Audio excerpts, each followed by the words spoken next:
Sir खास करके जो दिल्ली बॉर्डर पे किसान इस तरह आंदोलन में फिर से आए हैं, क्या सरकार किसानों की बात नहीं सुन रही? आप किस तरह देखते देखिए, हैरत की बात है कि किसानों ने करीबन 1 महीना पहले केंद्र की सरकार को बताया कि आपने जो हमारे से वादे किए थे 2 साल पहले जब बड़ा किसान आंदोलन हुआ था उसको आपने पूरा नहीं किया है। हमारे साथ में वादा खिलाफी हुई। उस समय केंद्र की सरकार ने 1 साल तक प्रदर्शन चला था। 700 किसानों की मृत्यु हुई थी। किसानों पर गोलियां लाठी सब चली थी। और 1 साल के बाद में सरकार ने वादा किया था कि हम आपको एमएसपी के हिसाब से देंगे। P2 प्लस 50% स्वामीनाथन कमेटी ने जो एग्री किया था, हम उस हिसाब से आपके धान को, आपके गेहूं को हम खरीदेंगे। अब स्वामीनाथन जी को तो आप दे रहे हो भारत रत्न पुरस्कार, लेकिन स्वामीनाथन जी की रिपोर्ट के तहत जो आपने वादे किए थे उन वादों को पूरा नहीं कर रहे हो, वादा खिलाफी कर रहे हो। ये एक चीज। दूसरी, किसानों की मांग है कि जो उनके ऊपर इलेक्ट्रिसिटी अधिनियम कानून लाया उसको रद्द किया जाए। जो उनके ऊपर पुराने केसेस है उनको हटा दिया जाए।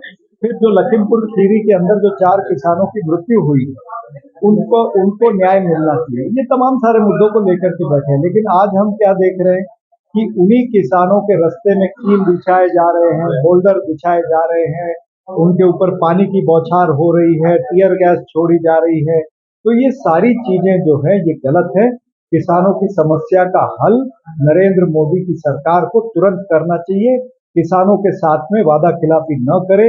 जो किसान का नहीं वो किसी काम का नहीं। हो सर? जो कांग्रेस के अकाउंट फ्रीज किए जा रहे हैं, क्या पूरा मामला है?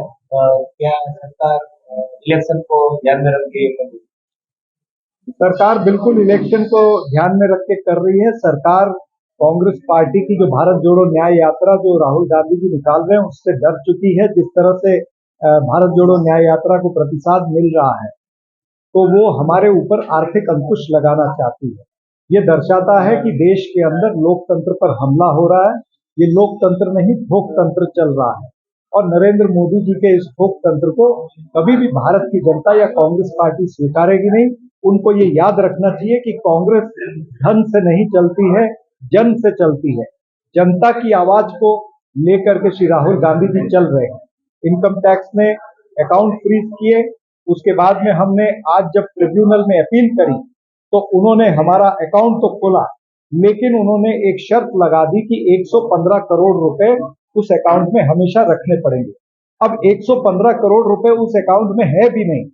और ये अकाउंट में जो पैसे आ रहे हैं वो क्राउड फंडिंग हो रही है। बिल्कुल लेजिटिमेट पैसा है, लीगल पैसा है, उसका अकाउंट है।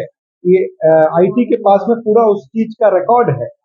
तो जब आपके पास पूरी चीज का रिकॉर्ड है, क्राउड फंडिंग लेजिटिमेट है, जनता अगर पैसे कांग्रेस पार्टी को दे रही है, तो आप क्यों हमारे ऊपर अंकुश लगाना चाहते हो? यानी कहीं ना कहीं देश के शाह और तानाशाह ये दोनों कांग्रेस पार्टी से डर रहे हैं। ये इसमें सिद्ध होता है। सर, जिस तरह से कल सुप्रीम कोर्ट में इलेक्ट्रॉनिक जो बॉन्ड है उसको लेके मुद्दा उठा है।